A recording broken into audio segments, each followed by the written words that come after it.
ఎంతో ఘన చరిత్ర కలిగిన టీటీడీ అనుబంధ విద్యా సంస్థల్లో అడ్మిషన్లు పొందిన ప్రతి విద్యార్థికి హాస్టల్ వసతి కల్పించాలని సిపిఐ నగర కార్యదర్శి జల్లా విశ్వనాథ్ డిమాండ్ చేశారు. సిపిఐ నగర సమితి ఆధ్వర్యంలో పద్మావతి జూనియర్ కళాశాల ఎదుట నిరసన కార్యక్రమం చేపట్టడం జరిగిందని, అనంతరం టీటీడీ చైర్మన్ బిఆర్ నాయుడుకి వినతిపత్రం అందజేయడం జరిగింది.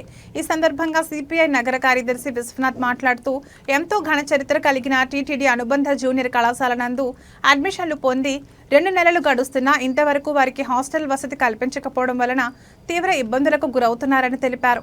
రాయలసీమ ప్రాంతం వివిధ జిల్లాల నుంచి రావడం వలన బయట ప్రైవేట్ హాస్టల్లో ఉండలేక ఫీజులు చెల్లించలేక టీసీలు తీసుకుని వెనక్కి వెళ్లిపోతున్న టీటీడీ యాజమాన్యం వారిని పట్టించుకున్న పాపాన పోలేదన్నారు.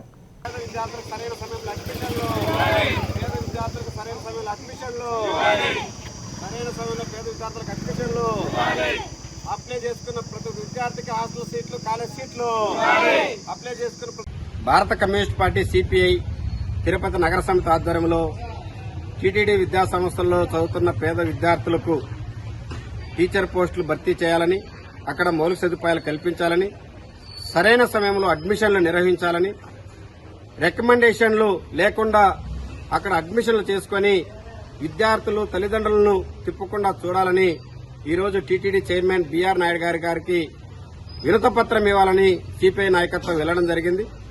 ఈరోజు చైర్మన్ గారు బిఆర్ నాయుడు గారు వినతిపత్రం తీసుకుని మీరు ఎందుకు వచ్చారనే పద్ధతిలో కూడా అడగకుండా, అసలు అర్జీ కూడా చూడకుండా ఈరోజు పక్కన లెటర్ ఇచ్చేసి, మేము చెప్పేది సార్ అయ్యా సకాలంలో అడ్మిషన్ నిర్వహించండి, కళాశాలలో రెండు నెలలైంది ప్రారంభమై ఇంతవరకు విద్యార్థులు అడ్మిషన్ జరుగుతున్నాయి, విద్యార్థుల్ని తల్లిదండ్రులు తిప్పుకుంటున్నారు, సరైన సమయంలో అడ్మిషన్లు చేయాలనే పద్ధతిలో విన్నవించిన బిఆర్ నాయుడు గారు వెంటనే రియాక్ట్ అయ్యి, మీరు కమ్యూనిస్టులు ఈ విధంగా ముండిగా పోతారు, అందుకని మీరు అధికారంలోకి రాలేదని అధికార దురహంకారంతో మాట్లాడారు.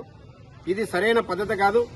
కమ్యూనిస్టులు ఎప్పుడు పేద ప్రజల కోసం, శ్రామిక వర్గం కోసం, కుల మతాలకు వ్యతిరేకంగా, డబ్బు రాజకీయాలకు వ్యతిరేకంగా పోరాటం చేస్తున్నటువంటి పార్టీ కమ్యూనిస్టులు.